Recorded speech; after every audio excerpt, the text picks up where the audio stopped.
Good afternoon. I'm Dr. Sudhir Kumar. I'm a dental surgeon, ex-assistant commandant. I have given 5 interviews for UPSC and I'm an educator for UPSC for Anthropology Optional. Right? This is my brief introduction, and here today we are just discussing what anthropology is, what we are going to study, how we are going to study, how your journey would be. So that's the purpose of this discussion. So let's start. You have this syllabus with you. You have gone through the syllabus earlier also. You must have gone through some of my videos also, my pedagogy, how I teach, how I explain, how I don't explain. Okay, so what are the goods and bads about me, you must have gone through. Okay, so when we talk about anthropology, this paper is divided, this optional subject is divided into 2 papers for UPSC. Paper 1 and paper 2. Right? This paper 1 is basically the general anthropology, and paper 2 is anthropology in Indian context, that means Indian anthropology, application of anthropology on Indian settings. Now this paper 1 is subdivided into 4 subdivisions, 4 branches. The first is the socio-cultural anthropology.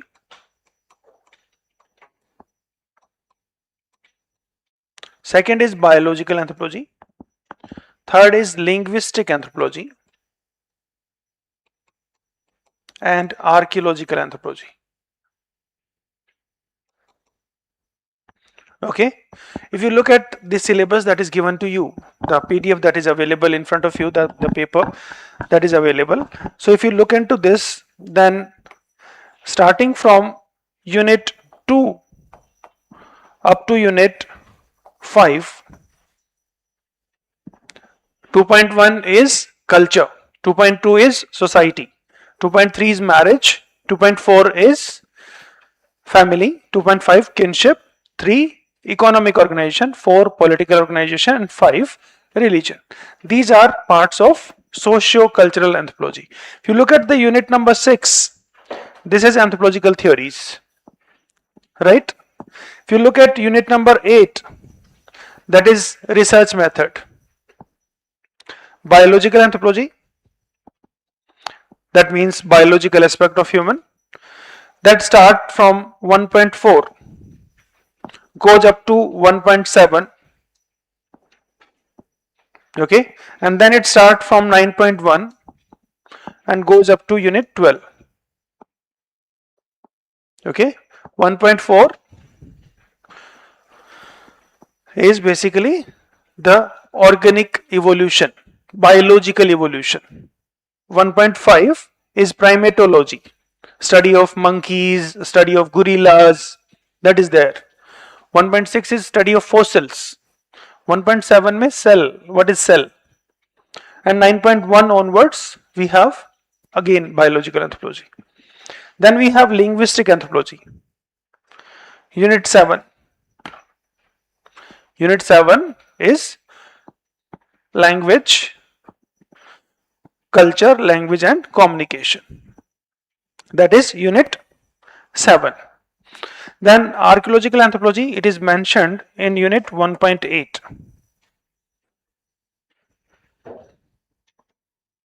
Unit 1.8 of paper 1.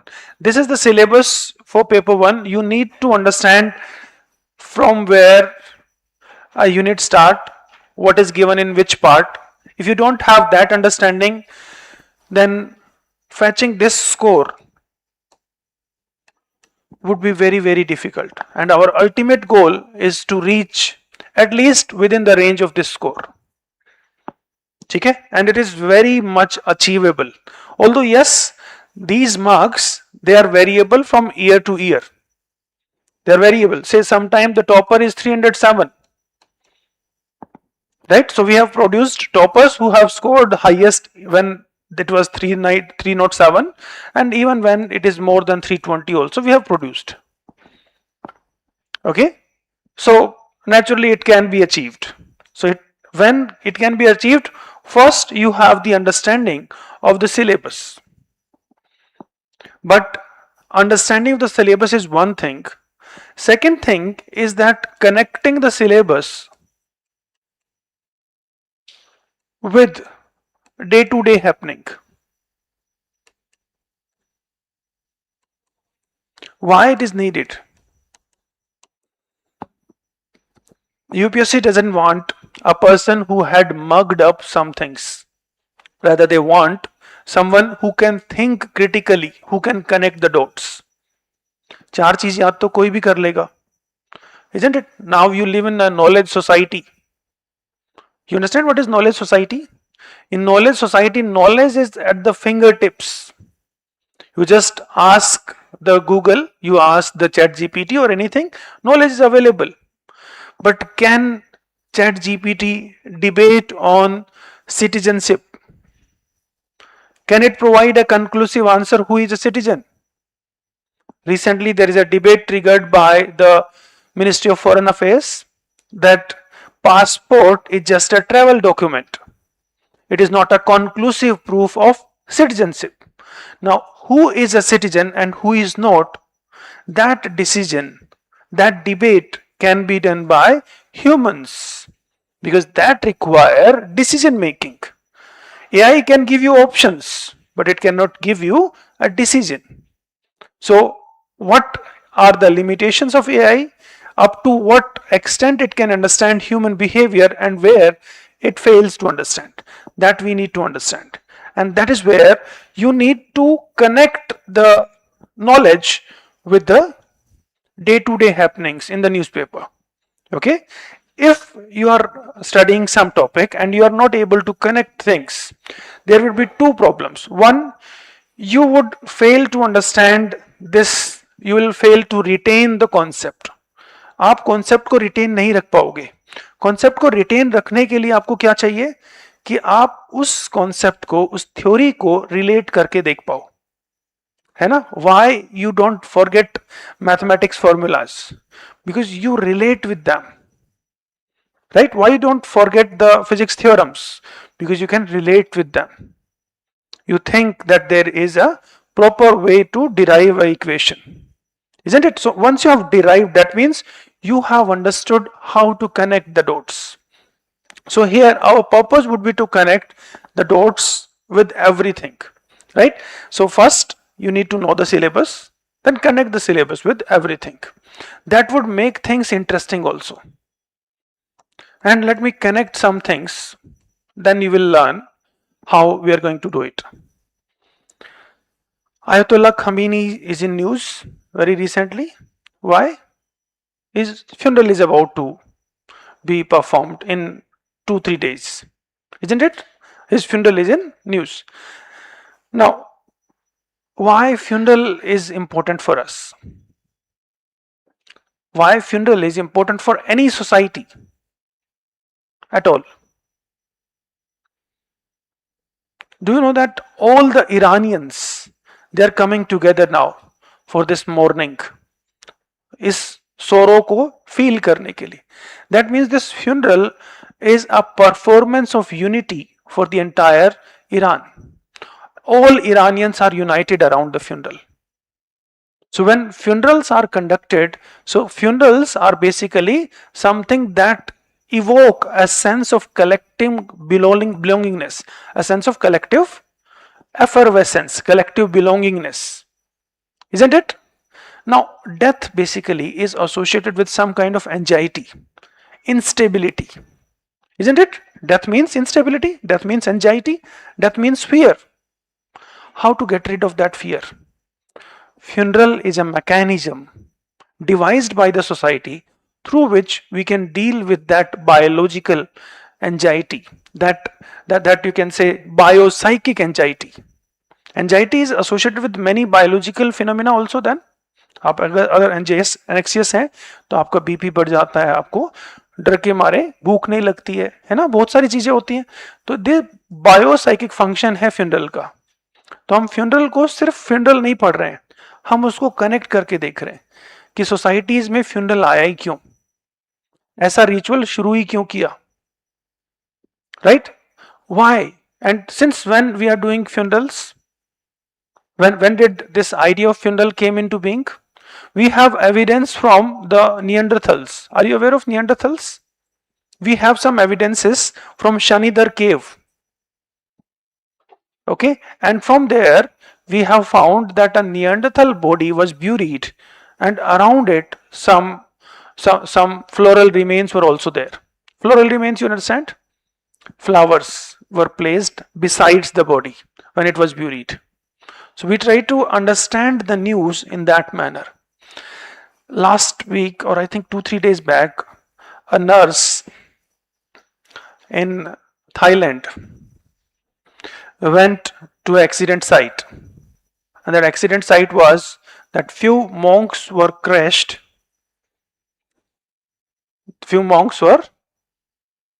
by a motor vehicle, and some of them died there itself. So when medicos were called, a nurse came. Okay, and in Theravada Buddhism, which is practiced in Thailand, women are not allowed to touch the monks. That is basically how they maintain their ritual purity. Women are not allowed to touch the monks. When she reached there, so she immediately started CPR, cardiopulmonary resuscitation. Purpose was to revive if someone can be saved. Okay, and when someone tried to say that is it wrong, so simply said, this is not a monk, it is a patient. So how identity of a monk was transformed into an identity of patient by a doctor. We try to see how society perceive a person in different settings, right? When he was full, you can say normal person, he was a monk, but lying on the road, he became a patient for the doctor. So how we feel about people and then how we react to it, that is something human behavior, isn't it? Monk को touch नहीं करना है, patient को touch कर सकते हैं, isn't it? That's how we define things, that's how we justify things.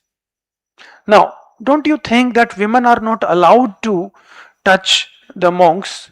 It's regressive practice. How can you say that women not touching women is anything how good practice? Feminist anthropologists would see it wrong.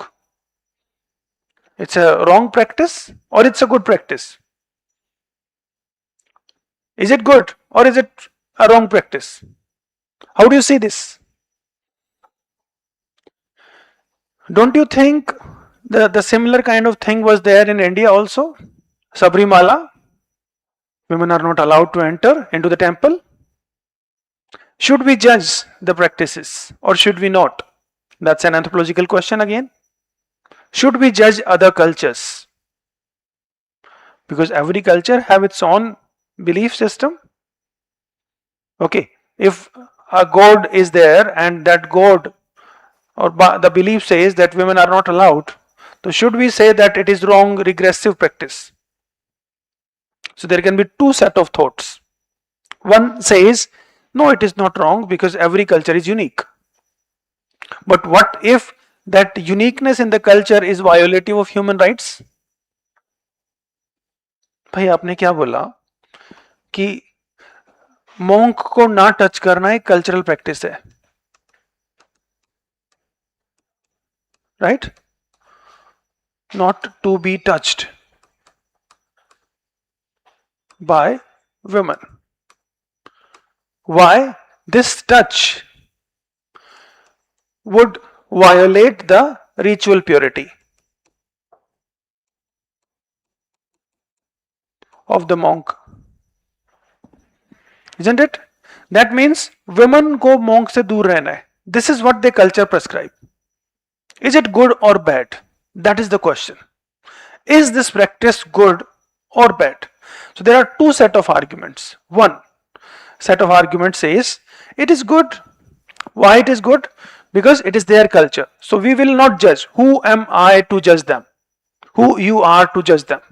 That's their culture, and culture has developed in course of its own time. I am no one to judge them. That concept is called cultural relativism. Okay, when you look at this cultural practice through this relativistic lens, that means you'll say it is okay. It is okay. But there is another perspective also. Don't you think it it is against women?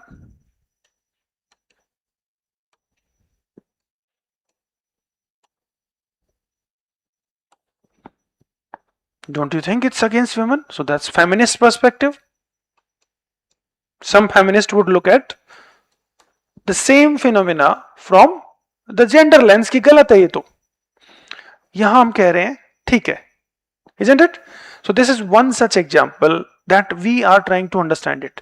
Then third perspective is the biomedical perspective.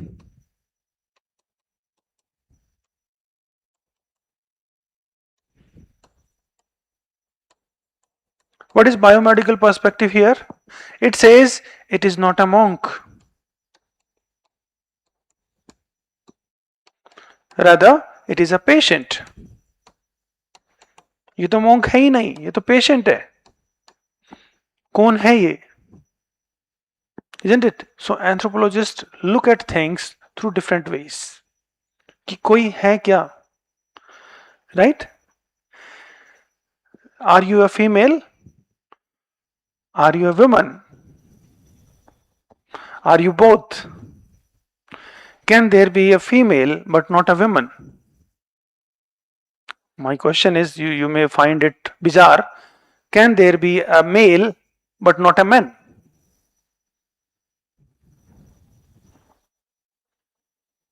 What if someone doesn't recognize himself as man, but he is biologically male? Who gave these categories to you, that I am a man, I am a woman? These are the categories given to you. I belong to this religion, I belong to this caste. These are the categories given to you. Is there something inherent in me that make me man? Is there something inherent in me that make me belonging to a particular religion or to a particular caste? These are the questions that we anthropologists ask. And I believe you must understand this, that is this a monk or is this a patient? It's a very much anthropological question. That means we deal with identities.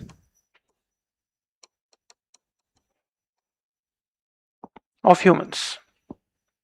Okay? And we simply believe that biology is not just the destiny. Biology is not just the destiny. Society creates its own meaning and give that meaning to the people. Meaning is created by society. That I am a man, that's a meaning created based on the attributes of biology. Isn't it?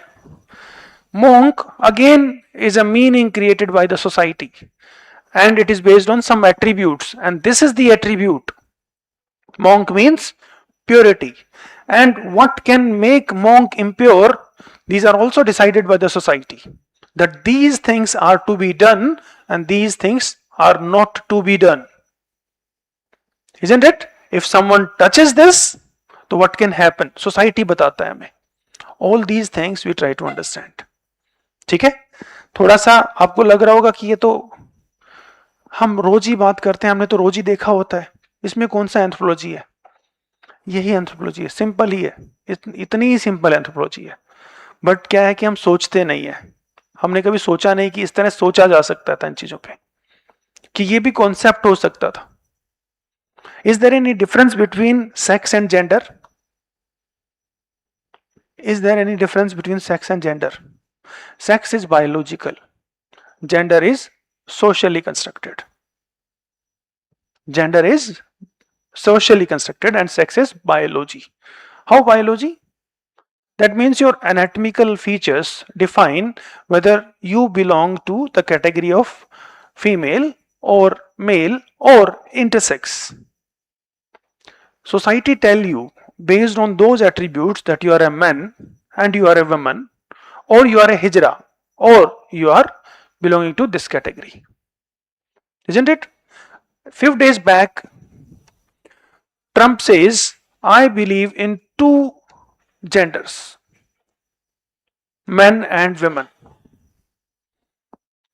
He simply said, I believe in two genders. What about Indian society? Do we believe in just two genders? No. Hijras are essential part of Indian society from the time immemorial. We do recognize this category, Hijras. This is a third gender, not men, not women. And there's a work also written by Serenananda. Neither men nor women, Hijras of India. This is a book written by Serenananda on Hijras. So एक है Trump का argument कि सच्चाई क्या है, ये Trump की reality है, ट्रम्प को लगता है ऐसा सही है, और हम लोगों को इंडियंस को क्या लगता है, राइट? एंड ट्रम्प से डिसएग्री करने वाली उनकी खुद की जनता है. ट्रम्प से डिसएग्री करते हैं जो कि मानते हैं कि एलजीबीटी लोग भी होते हैं, और वहां तो बहुत बड़ी कम्युनिटी है. Isn't it?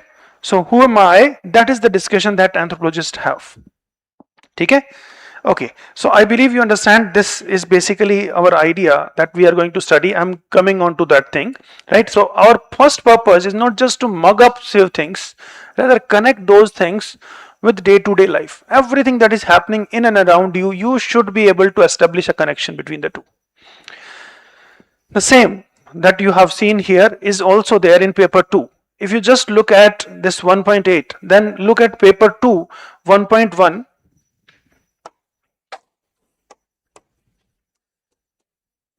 And 1.3. 1.1 and 1.3, both of these are archaeology. Look at 1.2. Ramapithecus, Shivapithecus, Narmada man. Right? This 1.2 and 1.6 of paper 1. Just check the connection. 1.6 of paper 1 and 1.2 of paper 2. There was fossils and this is also fossil. Is it clear? Okay. Now look at the unit number 2, demographic profile of India. In demographic profile, it must be given the racial classification. Is it mentioned? Demographic profile of India, unit 2 of paper 2. Racial classification is mentioned or ethnic classification is mentioned. Ethnic classification, that means racial classification. Okay, that syncs with 9.5 of paper 1. 9.5 of paper 1 and unit 2, demographic profile. Just after the ethnic classification, it must be mentioned linguistic classification. Okay, that linguistic classification would come with language. Okay, understood? And then population. Population factors that influence population structure and all. That is also mentioned. Look at unit 11 of paper 1. Demography. Unit 11 of paper 1 and the second unit. So second unit that you are looking at, it has intersection with language, it has intersection with biology, and it also have intersection with the biology unit 11 also, demography. Demography means the study of population. GS में पढ़ते हो demography? पढ़ते हो ना, birth rate, death rate, all these things you study in the GS also, the same things with a little interest. Understood? Unit 3 and go from you can say unit 3 onwards up to unit 5. It involves socio-cultural anthropology.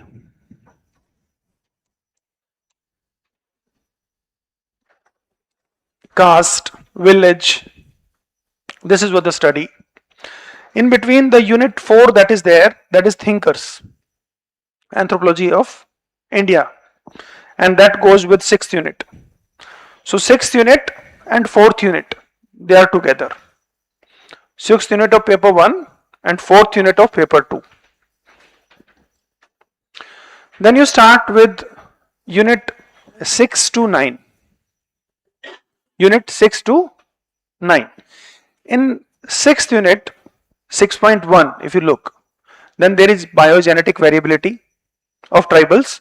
That means again biology, linguistic classification of tribals, language,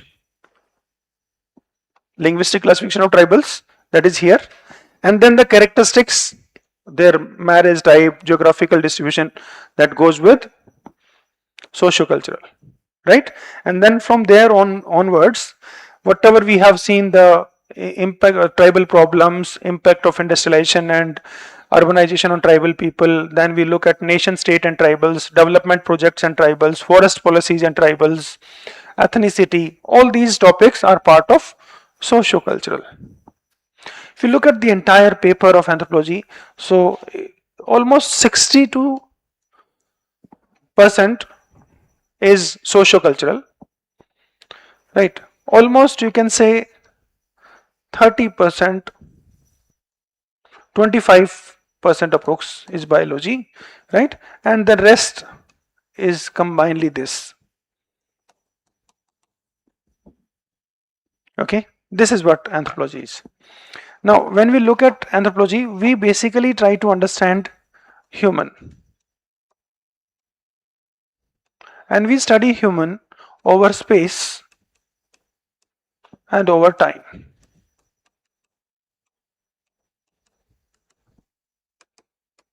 We look at human over space and time. When we look at human over time, that means we are trying to understand evolution of humans from ape to human. That's our main goal. We try to understand evolution of human society from primitive to advanced, right? From simple society to the complex society. Okay, we try to understand the evolution of language also. Initially, if you just look at a chimpanzee or a gorilla, how they communicate? They communicate with gestures. This is gorilla gesture, isn't it? Chest thumping and many other things. So mainly they are communicating with gestures, facial expressions, and some hoots, but they don't have words the way we communicate. So how the gestural language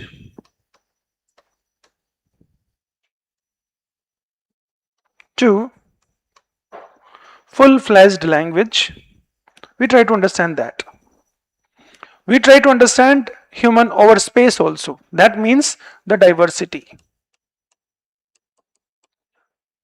We try to understand the diversity among humans in different places. In what terms? So biological diversity. That means people of Africa, they look different. People of Europe, they look different. People of South India look different. That of Northeast India look different. That of Southeast Asia look different. Isn't it? Those who are adapted to the Arctic climate, Eskimos, they look different. Those who live in the Tanzania and Kenya, the lean and tall blacks, have you seen those? There's a dancer also, a very good performer, Bollywood की song पे perform करता है ना? क्या नाम है उसका? I forgot his name, but he danced very well on Bollywood songs with his sister. नहीं देखा कभी? एक अफ्रीकन है, ईस्टर्न अफ्रीका से, बड़ा लीन और टॉल है, right? So if you look at within the Africa, then Negro people, the dark-skinned people, they have differences. On one margin, we have Negritos, very small-sized Negroes, pygmoid people, pygmies. You might have heard. On the other hand, we have very lean and tall blacks. And if you go to Nigeria, we have stocky-built blacks. Right? So it's not like that people used to think of the Negro population or the dark skinned population as a monolith. No, it is not. There is biological diversity even among them.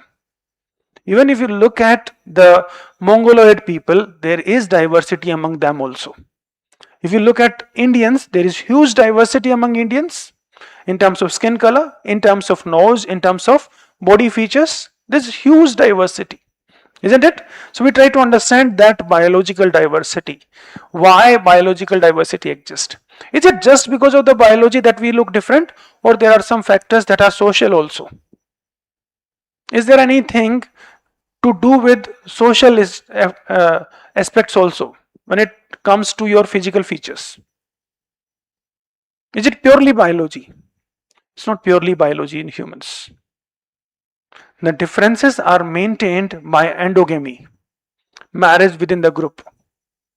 So if a caste have a different characteristics, biological characteristics, it's because they stopped doing marriage with other castes.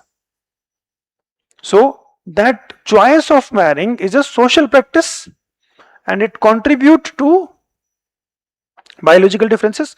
When society is changing, urbanizing, what is happening? Exogamous marriages are rising. Marriage of a person outside the caste, that means intercaste marriages are rising. So intercaste marriages are responsible for dilution of biological differences also between the castes, isn't it? Will it change or not? If a North Indian and a South Indian are marrying, don't you think the biological background of the two may be different? And the progeny, the children, would inherit from both. So they may have a different biological type. Is it clear? So what is responsible for the diversity? It's not just biology. There is the element of marriage. Whom you marry, whom you do not marry.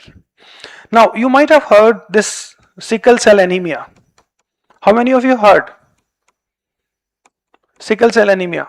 Government also have a mission with about sickle cell anemia. Have you heard this term? इसमें होता क्या है? Normally हम सब की जो cell होती हैं, आरबीसी जो होती हैं, वो ओवल शेप की होती हैं. ऐसा शेप होता है नॉर्मली आरबीसी का. आरबीसी जो ब्लड के अंदर होती है. बट सिकल सेल वालों की आरबीसी ऐसी शेप की हो जाती है, सिकल शेप की. ठीक है. अब सिकल सेल एनीमिया क्यों होता है? क्योंकि ये जो सिकल शेप की आरबीसी है, इसकी लाइफ साइकिल उतनी नहीं होती जितनी की नॉर्मल आरबीसी की होती है. तो इनके अंदर खून की कमी आ जाती है. ठीक है. Where does this sickle cell anemia found? So sickle cell anemia is mainly found in the areas where there is high prevalence of malaria. जहां पे मलेरिया का रेट ज्यादा है, वहां पे सिकल सेल एनीमिया होने के चांस भी ज्यादा है. क्यों? क्योंकि ये जो डिजीज है सिकल सेल एनीमिया, ये अडेप्टेशन प्रोवाइड करती है मलेरिया के लिए. This is adaptive against malaria, right. So उन लोगों में जो मलेरिया इन्फेस्टेड रीजन में रहते हैं, वहां ये ट्रेट ज्यादा मिलेगा. Now if this trait is found, so this trait is circulating with in the population. That means ये ट्रेट है तो ये लोग ज्यादा दिन नहीं रहते हैं. मतलब अगर कोई सिकल सेल एनीमिया वाला है तो उसके सर्वाइवल के चांसेस रिलेटिवली कम होते हैं. जैसे जैसे वो बड़ा होगा उसके चांसेस, उनको प्रॉब्लम्स हो जाती हैं बहुत तरह की, राइट. अब ये जो ट्रेट है सिकल सेल एनीमिया का, कुछ ट्राइबल पॉकेट्स में central India and south India, it is circulating. Why it is circulating? Because of cousin marriage.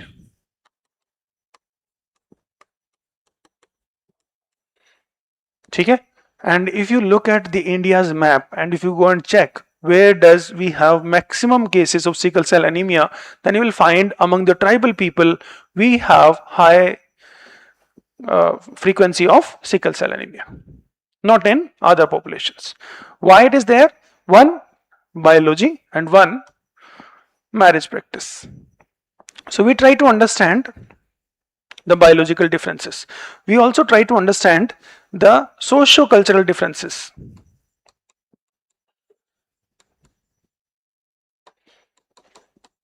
What kind of socio-cultural differences we have in terms of marriage, in terms of family, in terms of religion, in terms of political organization, we have differences, isn't it?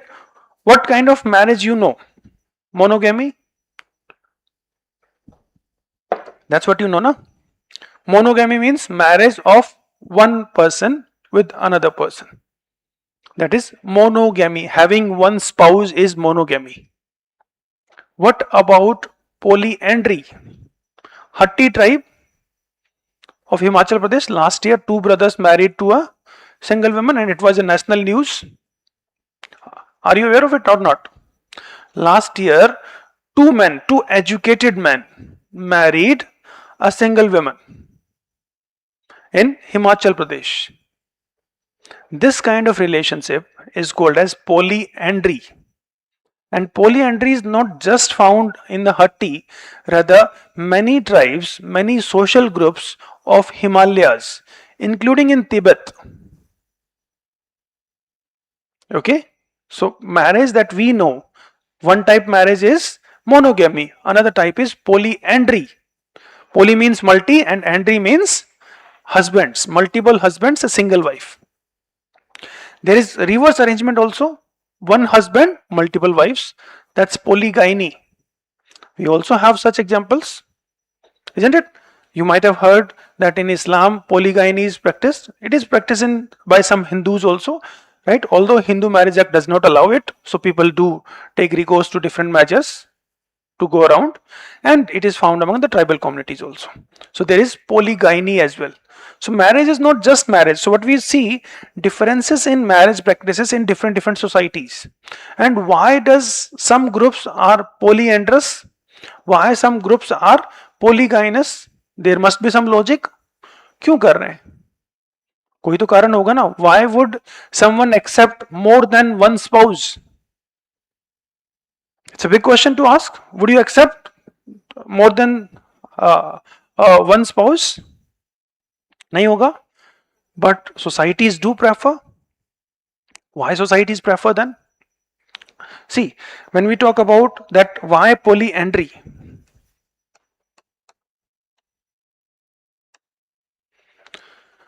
That means one wife, multiple husbands, and it is found in Tibet. It is found in Himachal Pradesh, Uttarakhand, these hilly areas. So in hilly areas, rocky land is there.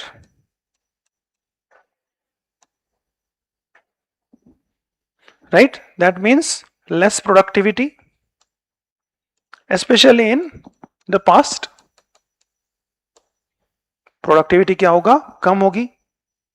अब अगर population की growth ज्यादा हो जाए तो they won't be able to adjust with that those resources that are available in that area. ठीक है. So what they have done, they have devised this polyandrous marriage as an adaptation to this reduced productivity. How? Just look at it. Say these are two brothers.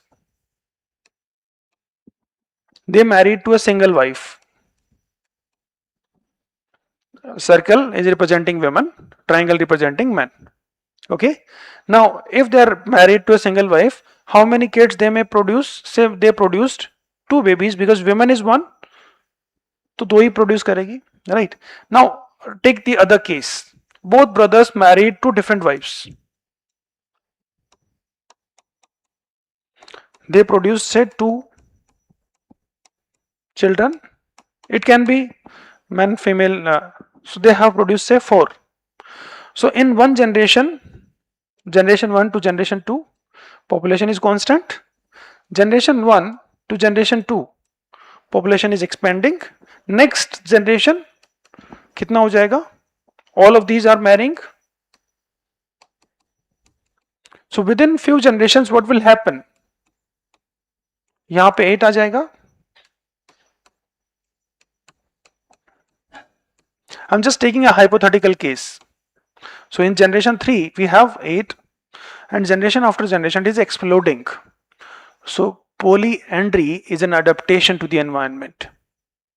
Why some societies practiced in Himalayas, in hilly terrain, in rocky terrain, because it helped them to adapt. Understood? So we don't judge that people are polyandrous, polygynous. We try to understand why do they practice this kind of custom? Why this kind of marriage? Why this kind of family? Why this kind of religious belief? We don't judge the religious beliefs. We try to understand why one religion allows something, why it doesn't allow something. Why monks are considered as pure and they are kept at a distance from women. There must be a logic behind it, and that logic had to be understood in their own context. I am no one to judge it. Now, suppose you say, you and me start judging it, that this polyandry is wrong. If I say it's wrong, the moment I say it's wrong, can I understand their logic? If you start judging it, the moment I say it's wrong, that means at this moment judgment starts. And when you start judging something, you can never understand that thing. Right? Because judgment is blinding you. You are biased at that moment. When you start judging something, you become biased. You just look at the problems. You never look at the context. Why it started. What could be the logic of the people? Isn't it? Now say, some people would say कि people की पूजा करना चाहिए या नहीं करना चाहिए. Are you aware people worship? In India, people is being worshipped. Why people worship? Why people worship people? People का paid, people worship people मतलब people का paid. हाँ, why people worship in India? I just wanted to hear some logic. There must be some, huh? Why it is considered sacred?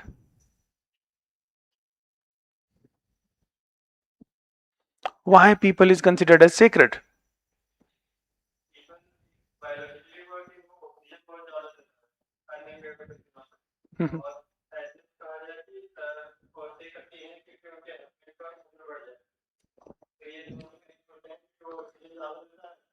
हाँ हाँ, तो oxygen ज्यादा देता है इसलिए इसको, ठीक है. बाकी पेड़ ऑक्सीजन कम देते हैं क्या?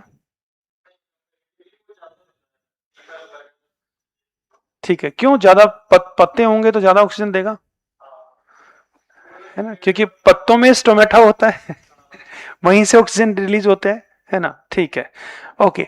चलो ये बात बिल्कुल सच है. तो people now, why cow worship?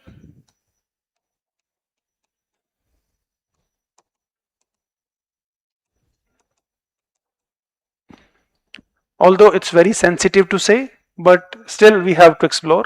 Why worship of cow?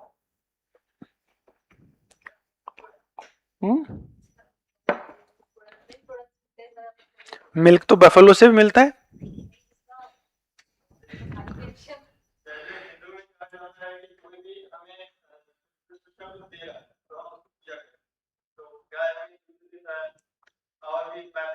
Yes, बिल्कुल ठीक है.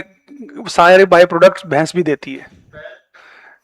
सारे बाय प्रोडक्ट्स जो है, all the things that you can derive from cow can be derived from the buffalo also. Are we racist? Are we racist कि cow और buffalo? तो why there is discrimination with regard to buffalo? Then buffalo को यमराज से जोड़ दिया, isn't it? Why do we worship cow and why we don't worship other? Is there any real logic, or that it may be just symbolic? People do eat, in America people do eat all the animals, but they don't like to eat dogs. They don't like to eat dogs. If you are eating any animal, dog is equally proteinous. Why don't you like dog meat? तो logic से beyond symbols हैं, और लोगों ने symbolic meaning चीजों को दे दिया. There may be logic, but it may be beyond logic also. When it comes to religion, it's sometime beyond logic. You cannot always have a logic in religious beliefs. Okay? So we try to understand these differences which can be logical, that means rational. We try to understand something that is irrational also, and something that is non-rational also.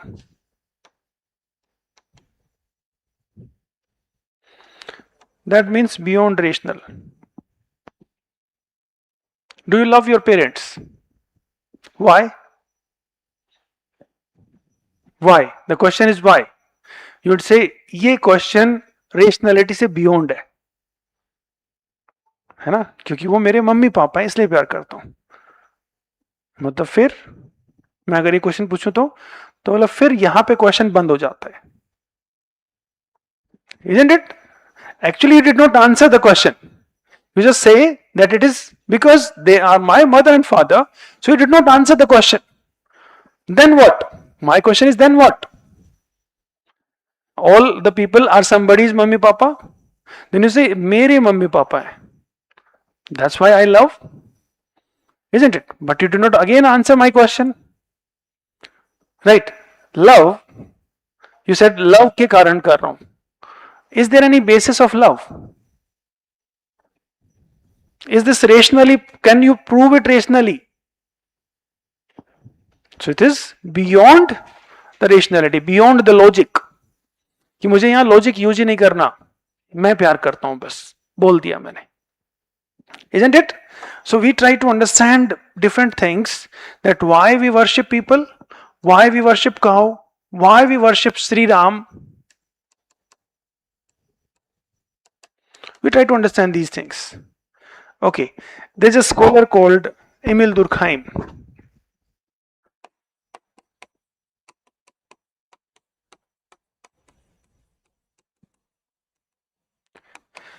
He says society worship itself.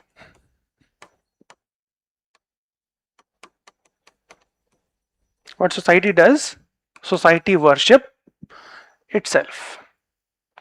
To elaborate it further, what he says, society worship its own values. Society worship its own values.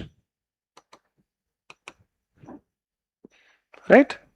So values का importance कहाँ से आता है? Why values are important? Or do you really think this is true? Or do you want to contest it? We may contest it, but let's talk what he's trying to say. And then you will try to understand everything collectively. So he says, society, every society is based on some values. As long as the values remain, society remain. The moment values are gone, society is also gone. So society's survival is dependent on those values.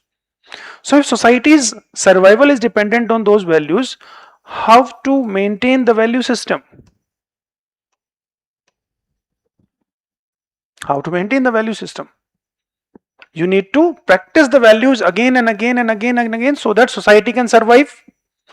So these values, which are very, very important, they are given the sacred status. Sacred means that is vital for societal survival.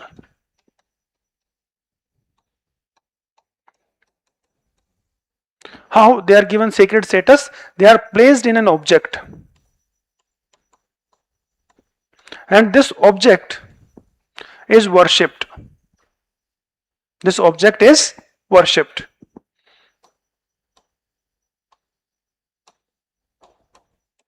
This object can be a cow,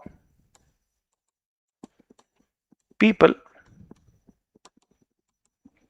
or any other animal, or it can be a tree. So why the black buck? Salman Khan. You must have heard this. Salman Khan, Bishnoi tribe, Bishnoi community to be precise. तो black buck की worship करते हैं वो, तो why Sri Ram? Maryada Purushottam Sri Ram. You worship Maryada Purushottam. You worship values, not the individual. Isn't it? So this is the idea of Emil Durkheim. Society अपने आप की ही पूजा करती है. क्यों? क्योंकि अगर वो खुद की पूजा नहीं करेगी तो वो खुद सर्वाइव नहीं कर सकती. So when we worship any object, we basically worship our own value system. The society rests on value system. Right. Now, what are values?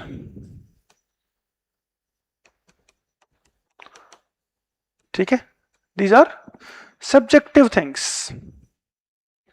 These are very, very subjective. That means meaning is given by the society.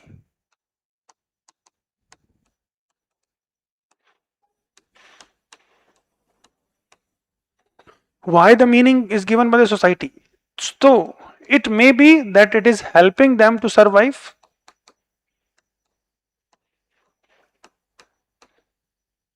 Helping them to adapt to the environment. Here I am bringing another idea. See, if there is a cow would give you milk. If not milk, then it would give you a dung, right? And along with dung, labor, traction in the farm. So it would serve multiple purposes. Okay, and since it is serving the multiple purposes, that's how it is being worshipped. So initially, why the worship might have started? Because it helped the people to survive. It helped the people to adapt. Okay, cow means insurance during the famine. Cow means nutrition. Why? If agrarian society is there, from where you will get the protein, from where you will get the other nutrients that are not available in the crops. So it is basically nutritional insurance, it is the environmental insurance, and since it helped in adaptation, it was worshipped. Okay? Why other animals were not? Maybe, now I'm assuming or something, maybe in that time the society that developed, evolved, adapted, they have cows. They did not have other animals. They might have came later. That could be the explanation. And there are people who worship buffalo also. It's not like that there are people who worship cow only. There are people who worship buffalo. There's a society in South India, Toda. They worship buffalo. Their main totem, main god is in buffalo. So culture developed in a unique way. तो जिसका culture जिस चीज के around develop हुआ है वो उसकी worship कर रहे हैं. तो why cow worship? Because the people who have developed this culture, they survived, they subsisted on cows. So that's why they are worshipping cow. ठीक है? Maybe buffalo was not part of their daily subsistence, so they don't worship it. That's as simple as that. That may be a later addition into their society. Now if you go to Haryana, you might have hear a very good breed, Murra. Have you heard Murra breed of buffalo? That's very famous. It's very expensive also. More expensive than the cars. Right? And its milk is also sold at a very high price. Its ghee is also sold at a very high price. Murra. You need to know because you are also going to write GS. GS में मुर्रा या जो basic main नस्ल है breeds है, you must know. So Haryanvi people, they have Murra buffalo, and they also have these. So different societies have developed differently in different times, and accordingly they develop these belief systems. समझ में आ गया कि कैसे हम belief systems develop करते हैं? तो हम इन सबको समझने की कोशिश करते हैं. तो what we try to understand the socio-cultural differences among the people. That means why people worship a particular object, right? Why families differ, why marriage systems differ, why people in different areas have different kind of political organization. Somewhere people live in bands. Bands are basically small groups.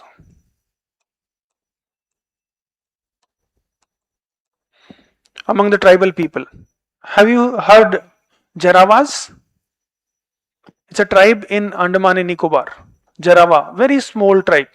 बहुत कम लोग हैं इसमें. नहीं सुना कभी? Okay. Sentinelese सुना है? उन्हीं के आसपास ही रहते हैं ये भी, जरावा भी. ठीक है? सेंटिनलीज तो इसलिए न्यूज में था ना 2018 में, they killed American missionary. Have you heard that news और no? If not, do Google it.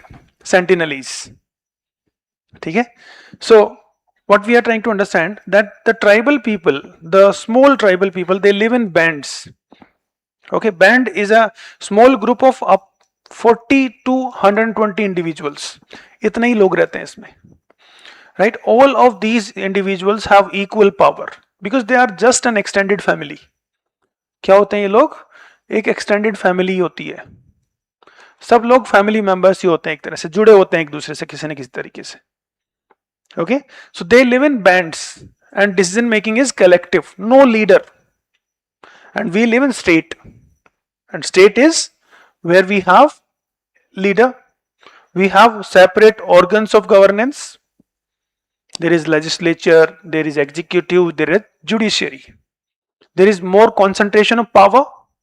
Among them, there is no concentration of power. Okay, these bands, they are very, very interesting groups. There is a scholar called Richard Lee.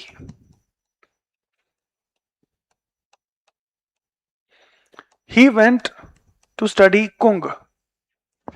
Kung. This exclamatory mark means Kung.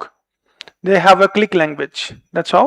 So Kung people, he studied them for almost 3 years. In these 3 years of study, this Richard Lee, he found that they hardly fight. लड़ते ही नहीं है ये लोग. He documented just 54 incidents that involve physical fight and some arguments. Just 30 के आसपास ही physical clashes हुए, otherwise just बात करके छोड़ दिया. Right? So they don't fight much, but in our society you just go into this big Bada Bazar road and you will find an number of fights. एक गली पार करने में आपको सिर्फ लोग लड़ते हुए मिलेंगे, किसी ना किसी बात पे आर्ग्यूमेंट चल ही रहा होगा. Isn't it? So are we born to fight or not? So that idea you can take from here. What happened after his study was about to end? He thought of giving a feast to the people. He thought of giving feast to the people and he brought a cattle. कि मैं इनको party दे देता हूं, अब मुझे जाना है. When he brought that cattle to the people, everyone in the band, Kung band, that means all those 100 people, they started abusing him. What this cattle is so lean, so thin. कितने लोगों को खाना है इसमें? एक ही आदमी खाएगा, तुम ही खा लो इसको, हमें नहीं चाहिए. कौन खा पाएगा इसको? So they started mocking him, abusing him, insulting him and all these things. And he got surprised, ये क्या हो रहा है मेरे साथ? मैं अच्छा करना चाह रहा हूं और ये मेरे मजाक उड़ा रहे हैं. So he discussed with someone, his informer. He says that this is the mechanism to keep people grounded. कोई चने के झाड़ पे ना चढ़ जाए, उसको जमीन पे रखने के लिए ये एक मैकेनिज्म है. Now, why people mock others who try to do something better? Because if someone started doing better, he would start concentrating power. And if he start concentrating power in the jungle ecology, then what will happen? Cooperation would be difficult. And in jungle, if you don't cooperate, you cannot survive. समझ में आया? वहां पे अगर आप किसी ने एक पावरफुल पोजीशन ले लिया तो कोऑपरेशन डिफिकल्ट हो जाएगा. And if you don't cooperate, you won't survive. So it's a survival strategy of the people. So how society keep individuals who try to concentrate power? This is through abusing, mocking, insulting. So its insult is a cultural mechanism. ठीक है, आप भी करते हो सब? Haven't you tried this? कोई भी कुछ करता है? Come on, कुछ भी नहीं है, सब बकवास है, ज्यादा उछल मत, दिख रहा है मेरे को कितना है तू. You do this all? क्यों करते हो? Because you don't want that person to take a position. Because if that person take a position, what will happen? Then you will not be friends. There is a hierarchy. Friendship is gone then. Friendship vanished. Isn't it? Some of you, maybe someone gets elected. Would you start saying sir? या उसको गाली दोगे सबसे पहले मिलते ही? वो गाली देना एक कल्चरल मैकेनिज्म है टू कीप हिम और हर ग्राउंडेड. बिकॉज अगर उस मोमेंट में आपने उसको सर बोल दिया, देन हियरार्की आ गया. या कुछ भी बोला, आप करके बोलना शुरू कर दिया, देन हियरार्की आ गया. एंड द मोमेंट हियरार्की आ गया, दोस्ती खत्म हो गया. दोस्ती खत्म हो गया, that means the exchange that were taking place, that may be verbal exchange, that may be cooperation of any kind, that may be the bond of friendship, everything is vanished. Okay, so it's a cultural mechanism how relations are built on. You need to understand that. Okay, so how Richard Lee explained that. So we try to understand different types of political organization. We also try to understand different types of languages also, linguistic differences.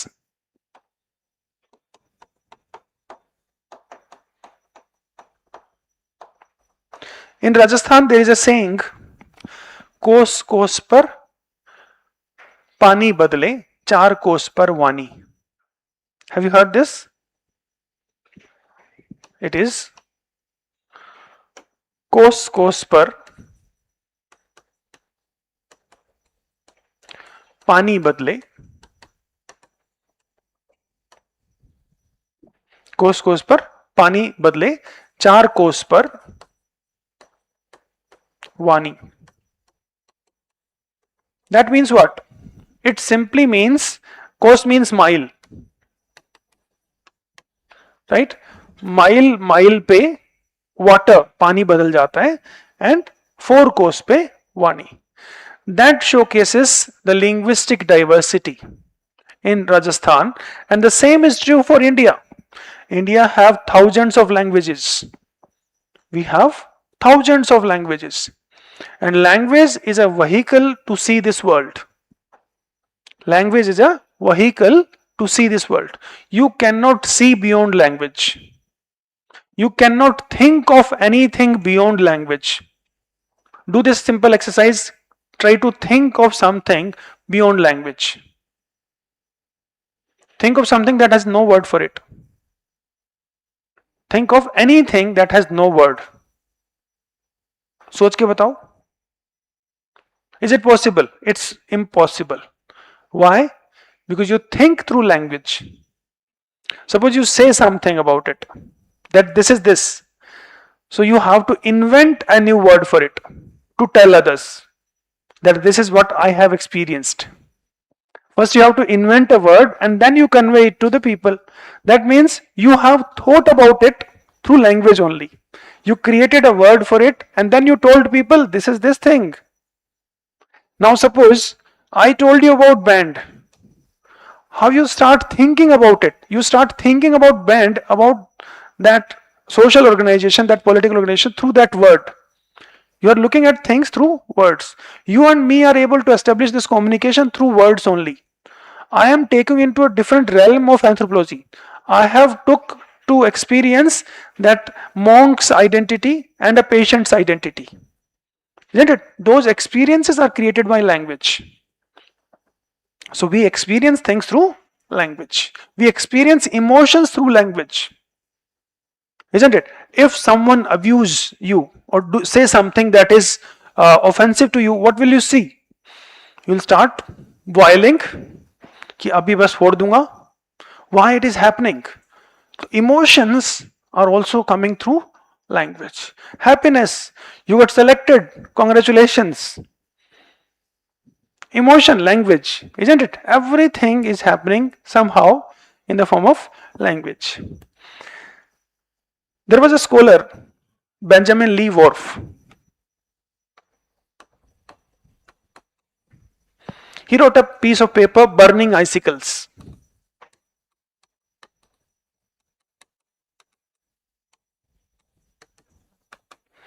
He was a fire engineer in USA, and he was trying to understand the fire accidents in USA also. So what he found, that there was an accident in a factory in which few employees were smoking cigarettes. After the smoking is done, one of the employee threw a cigarette into some drums that were placed, some cylinders that were placed on one side, on which it is written inflammable. So he threw that burning cigarette on those cylinders, on those drums, thinking it is inflammable, it will not burn. That was the logic he applied, because in English is used for negation, invalid, inability. So in is used in negation. So that employee thought that inflammable means it will not burn, not flammable. ये उस employ ने सोचा और उसने cigarette फेंक दिया. तो language is the basis for thought and that inspire action. This is a theory in anthropology. That is Sapir-Whorf hypothesis. What it says, language shapes cognition. Cognition means thought. And that shape cultural behavior.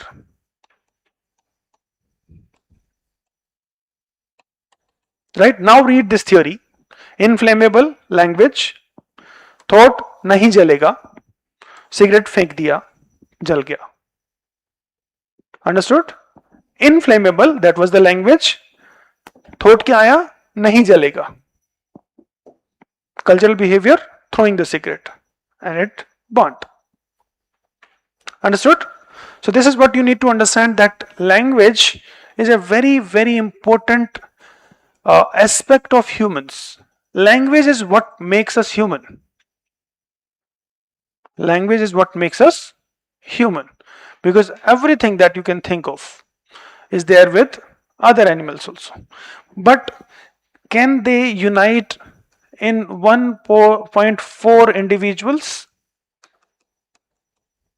If apes could unite, then there would be planet of apes.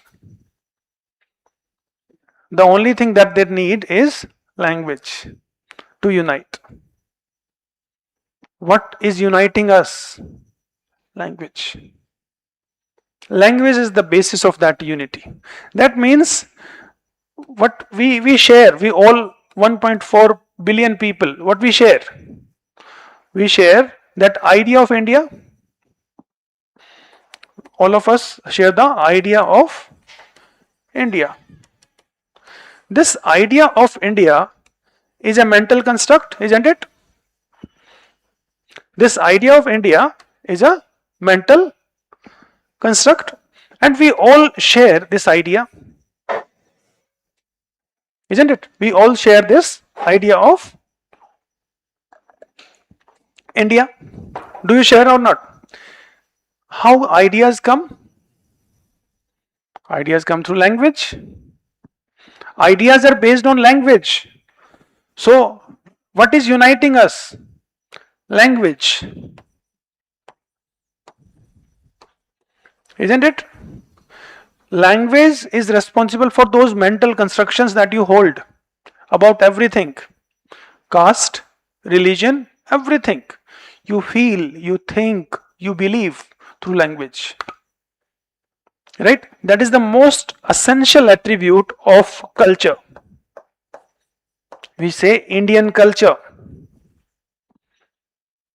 isn't it? Now, in this culture, we say that India has multiple languages, but within that diversity, what we say, Vasudeva Kutumbakam, we all are one. Despite of that linguistic diversity, we all Indians are one. How we communicate this idea? Through language. That we do share differences, but in spite of so many differences, we are one. This is what the power of language is. Okay, so we try to understand humans in its entirety. What is a human? Right? What make human different from an animal? Okay, so this is what we are going to understand slowly and steadily. How we are going to understand, I think you must know. So our pedagogy, it includes first understanding the concepts,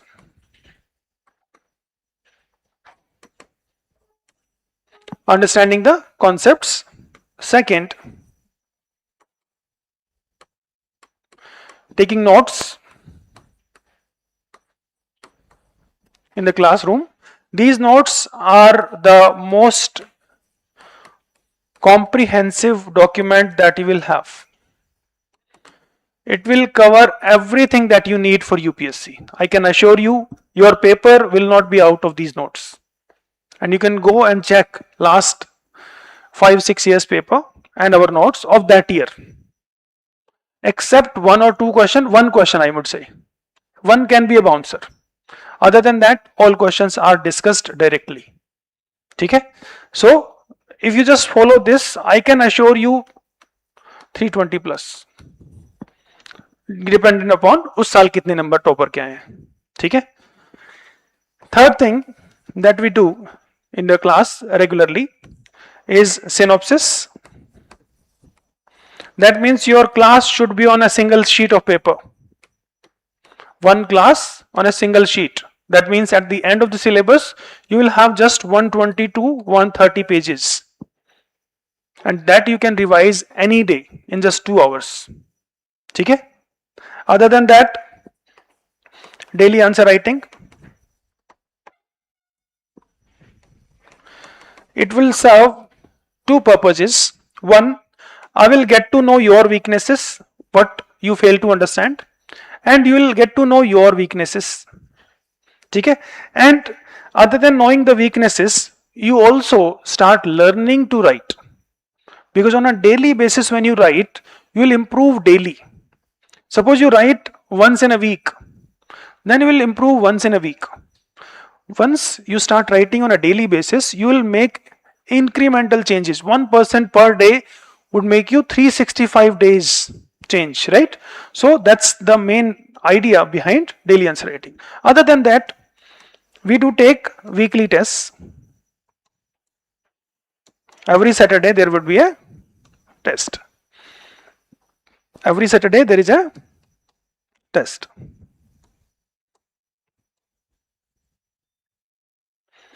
Understood? Other than that, there would be a test series after prelims. Why it is not after this?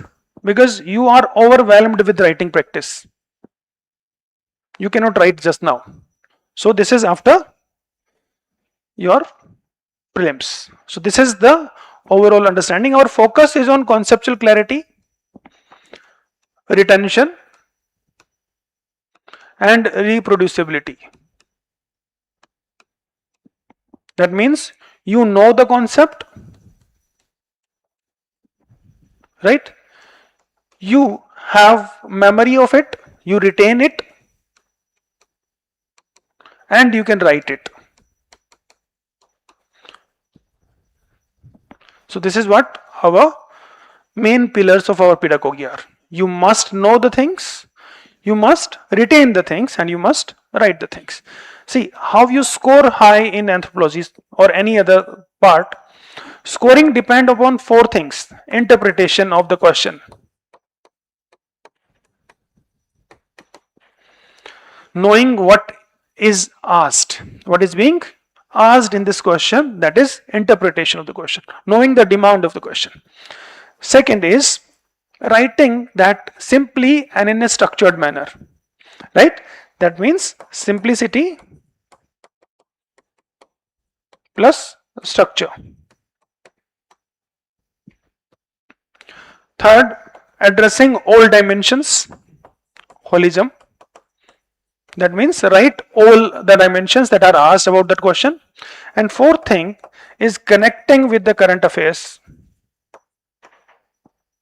Connecting with the current affairs. So interpretation, simplicity and structure, holistic, that means address all the dimensions, and relevance, connect it with the day-to-day happenings that we started with, whether it is Ayatollah Khamenei's funeral, whether it is that Monkwala story, right, or any other thing that you can connect. Okay, so basically every question would have something to do with the current affairs. Current affairs means whatever you have observed. Now there is no need to memorize current affairs. I never recommend that. I just want you to have understanding of the topic, because every day new examples are coming if you're reading newspaper regularly, and you can connect anything with anything.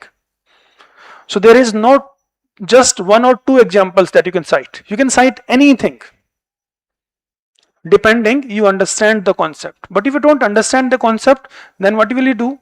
You will try to mug up 2-3 examples. अच्छा ये तो मैं वहीं fit करूंगा.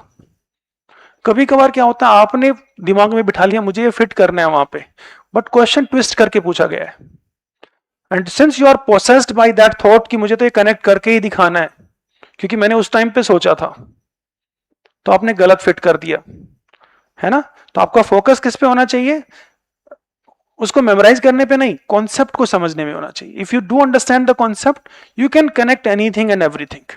तो our purpose should be on this. You will retain this. Why?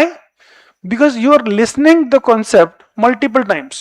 First, when you have discussed the concept, then you have taken the notes, then you have made synopsis of it, then you have written about it. So you have done 5 to 6 revisions in just 1 week. So you will retain it, and you are writing daily as well as weekly. So you will be able to learn how to write good quality answers. So this is what our purpose is. ठीक है, understood?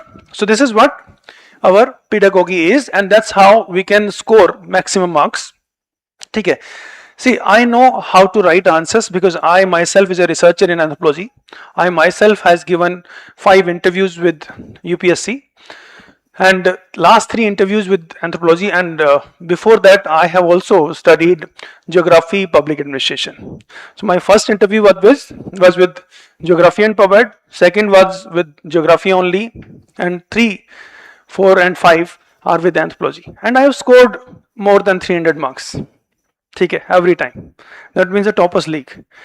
ठीक है, तो आपको जो मैं बता रहा हूं अगर वो कर लिया, and I have seen my students doing excellent works.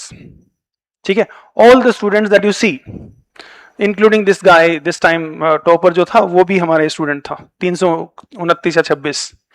ठीक है, so this is what you can talk about our pedagogy. ठीक है, हाँ. Now after that you can talk about our classes from tomorrow. So classes, how many of you are doing classes